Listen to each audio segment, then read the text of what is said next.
ہم تو لوگوں سے ملتے جلتے ہیں تو ہمیں پتہ بھی نہیں چلتا ہے نا لوگوں کا کیا حال ہے.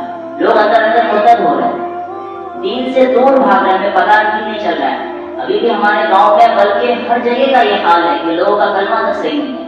نماز تو بہت دور کی بات ہے, نماز کے فرائض واجبات یہ تو بہت دور کی بات ہے.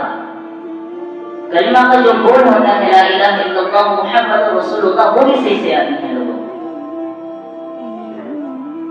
ہمارے گھر کی عورتوں کا بھی یہی حال ہے کہ انہیں حرام حلال بہت دور کی بات ہے. کیا توحید کسے کہتے ہیں, شرک کسے کہتے ہیں یہ نہیں پتا ہے. اور ہم مسلمان بنے بیٹھے ہیں. کیا ہمیں اس چیز کا بوجھ نہیں ہوگا قیامت کے دن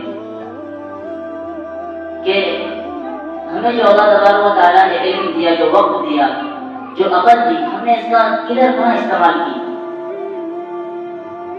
بہت افسوس کی بات ہے اور لمحہ فکر کی بات ہے کہ اگر ہم ابھی بھی اپنے لوگوں کے اندر اویئرنیس نہیں جگائیں گے تو پھر اللہ تعالیٰ کو کسی کا محتاج نہیں ہے. اللہ تعالیٰ اپنا دین کا کام لینے کے لیے وہ کسی سے بھی لے سکتا ہے. ہم اس بات کو بالکل یہ سمجھ کے نہ بیٹھے کہ ہم ہی مسلمان ہیں تو ہم سے کام لیا جائے گا. جب آپ صلی اللہ علیہ وسلم نے مکہ مکرمہ میں اور مدینہ منورہ میں اس دین کی دعوت و تبلیغ کی تو اس وقت ایک بہت بڑی جماعت تیار ہوئی صحابہ کرام رضوان اللہ تعالی علیہم اجمعین کی, جو کہ مدینہ منورہ جس کا پہلا نام ہی یثرب تھا کہ وہاں کی آب و ہوا ٹھیک نہیں تھی. لیکن جب دین کا کام ہوا تو وہاں پہ اس طرح سے فراوانی اور خوشحالی آئی کہ ہم سب دیکھ رہے ہیں. لیکن جیسے ہی عربوں نے دین کے کاموں کو چھوڑا, آج ہم دیکھ رہے ہیں کہ سعودی عرب کے اندر فلم ہال کھل رہا ہے, شراب کی دکانیں کھل رہی ہیں, اوریانیت کا بازار گرم ہے, عورتیں مردوں کے ساتھ بیٹھ کے شطرنج کھیل رہی ہیں. تو جسے ہم اسلامی ملک مانتے تھے جہاں پہ اسلام کا قانون کچھ وقت پہلے تک نافذ تھا, اور وہ اتنے تیزی کے ساتھ یہود و نصارہ کے طرز پر چل رہا ہے کہ ہم اسے دیکھ کے لگتا ہی نہیں ہے کہ یہاں پہ کبھی اسلام کا کچھ انقلاب بھی برپا ہوا ہے. تو یہ مثالیں ہمارے سامنے میں کہ اگر ہم دین کے کاموں کو چھوڑیں گے تو اللہ تعالیٰ محتاج نہیں, اللہ تعالیٰ کسی اور سے لے لے گا. عرب والوں نے دین کے کاموں کو چھوڑا تو اللہ تعالیٰ نے اجمیوں سے کام لیا. لیکن اور ہمارے گاؤں کی بھی بات یہ مشہور ہے کہ جب تبلیغ کا کام شروع ہوا تھا تو ہماری گاؤں سے شروع ہوا تھا. لیکن آج حال یہ ہے کہ خوشحالی تو آ گئی لوگوں کے پاس, جس کے پاس گھر نہیں تھا گھر بھی آ گیا, گاڑی نہیں تھی گاڑی آ گئی, سب کچھ آ گیا, لیکن ہم دین کو بھلا بیٹھے.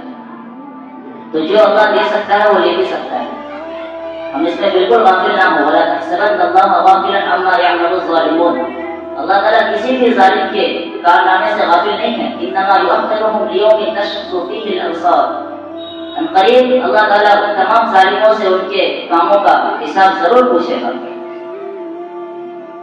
تو کہنے کا مقصد یہ ہے کہ ہم آپ صلی اللہ علیہ وسلم کی زندگی کو اسوہ حسنہ بنائیں. آج وقت کی ضرورت یہی ہے کہ ہم حضور صلی اللہ علیہ وسلم کی سنتوں کا اتباع کریں. اتباع سنت میں ہی نجات ہے. ہم ہر کام میں اس چیز کو دیکھیں کہ یہ کام آپ صلی اللہ علیہ وسلم نے کیا ہے یا نہیں کیا ہے. اگر ہمیں خود نہ معلوم ہو تو ہم علماء سے پوچھیں, علماء سے رابطہ کریں. ایسا تو نہیں ہے, ابھی تو ہر طرح سے ہم سیکھ سکتے ہیں, انٹرنیٹ میں الگ طرح سے سیکھنے کو ملتا ہے, علماء کرام الگ سے بتاتے ہیں, کتابوں میں الگ سے لکھا ہوا ہے. بس ضرورت ہے کہ ہمارے اندر جاننے کی جو کیوریوسٹی ہے وہ ہونی چاہیے کہ ہم جاننا چاہیں. ہم دین کو سیکھنا ہی نہیں چاہتے, ہم دنیا کے تمام کاموں کو سیکھتے ہیں. جسے سائیکل چلانا نہیں آتا وہ سائیکل چلانا سیکھتا ہے, جسے کمپیوٹر چلانا نہیں آتا وہ کمپیوٹر چلانا سیکھتا ہے, مزدوری کرنے کے لیے 200 400 500 کمانے کے لیے محنت مزدوری کرنا سیکھتا ہے, سلائی سیکھتا ہے, کڑھائی سیکھتا ہے, نہ جانے دنیا کے تمام کاموں کو سیکھتا ہے. صرف ایک چیز چھوڑ دے, دین کے کاموں کو چھوڑ دے, جس کو اللہ تبارک و تعالیٰ نے ہمیں اس چیز کو مقصد بنا کر کے بھیجا تھا کہ ہم دنیا میں جا کر کے اللہ تعالیٰ کی عبادت کرتے, اور آپ صلی اللہ علیہ وسلم کا جو دین ہے اسے پورے دنیا میں عام کرتے. لیکن ہمیں عام کرنا تو بہت دور کی بات, ہم خود بھی اس پہ عمل نہیں کر رہے ہیں. تو کل قیامت کے دن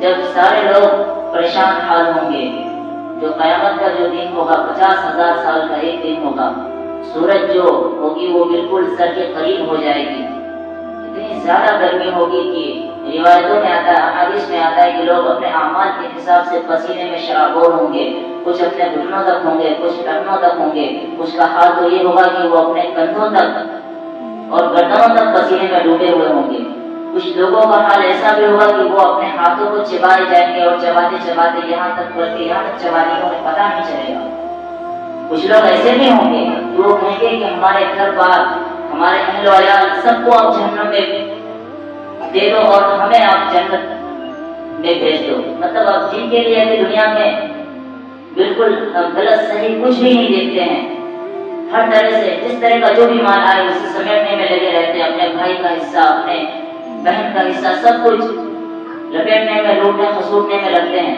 قیامت کے دن لوگ ایسے بھی ہوں گے جو اپنے پوری دنیا کو کہیں گے کہ اللہ اب پوری دنیا کے بدلے میں مجھے جہنم سے مجھے بری کر دے، لیکن وہاں پہ اس طرح کا کوئی کام نہیں آنے والا ہے۔